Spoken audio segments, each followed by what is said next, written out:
I was hoping you could maybe tell us about your favorite First Amendment decision. I think it's New York Times versus Sullivan. Okay. Can you tell us, can you present it to us? What happened?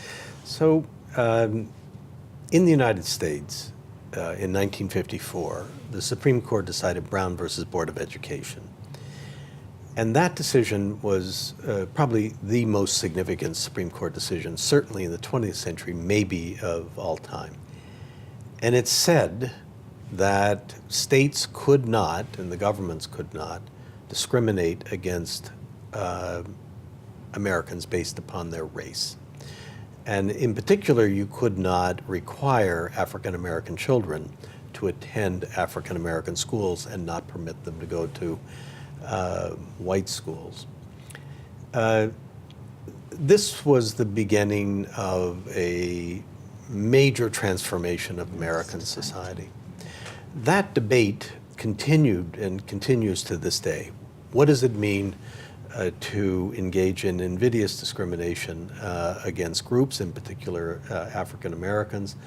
Our history of slavery, of Jim Crow laws, made this a terrible, terrible issue for the United States, and we have had to address it. But Brown was the crucial decision.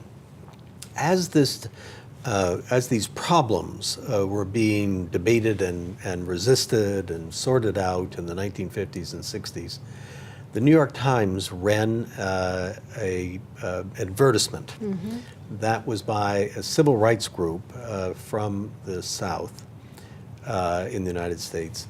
But it was an advertisement, and it said, the police of Montgomery, Alabama, and the state police had done these terrible things, and this had happened, and this had happened. Please give money to our cause. The New York Times edition that had that advertisement in it found its way, a few copies, to Montgomery, Alabama.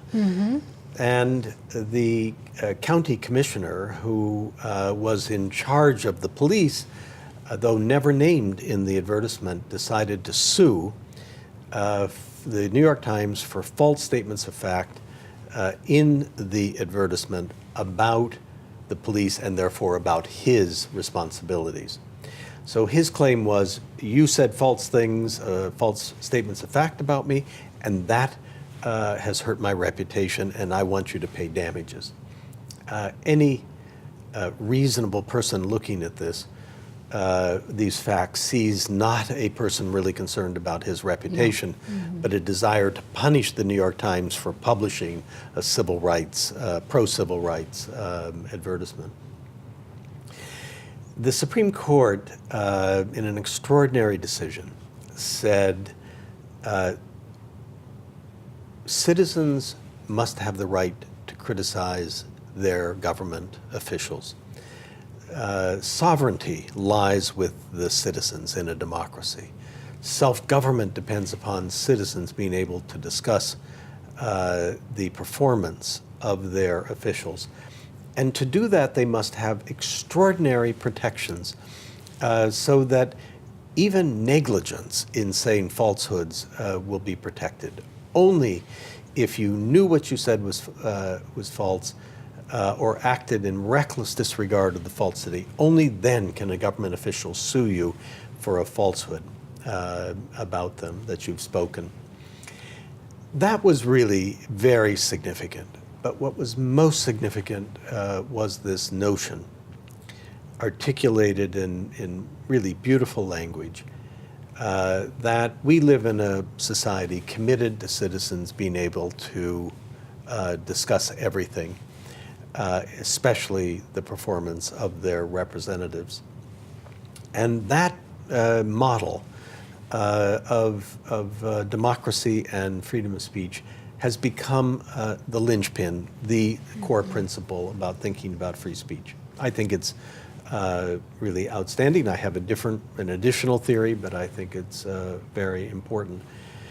Lastly, I think what is so interesting about New York Times versus Sullivan is that it happened in a period in which several things came together. One was that people began to think in the United States about national issues, not just issues in our state, but national issues. And secondly, that was facilitated by new communications technologies, radio and TV, which made it possible to reach people on a national basis. And the New York Times was just beginning, as we see, to have copies distributed around the country. So we were at a period when we needed to harmonize, have a single principle about freedom of speech and press. Otherwise, if you had individual states, 48 states having their own views, you couldn't have a viable discussion. I think the reason that's exciting is because it applies to today. Because what we have today is a rising amount of global issues, climate change, of economic regulation, interconnectedness, issues of migrations of people. We have global issues we have to face. And secondly, we have a new communications technology, the internet, like radio and TV, that makes it possible to discuss these issues on a global basis. And therefore, just like New York Times versus Sullivan was a response to its time, I think we need a global norm of freedom of speech and press, or global norms about this that are responsive to the realities of our time, global issues, global communications, the need of global citizens to be able to address these issues. And as you know, New York Times versus Sullivan is, according to our work, the work that you and I and others have done, is the most often referenced It's First very Amendment. interesting that that's true.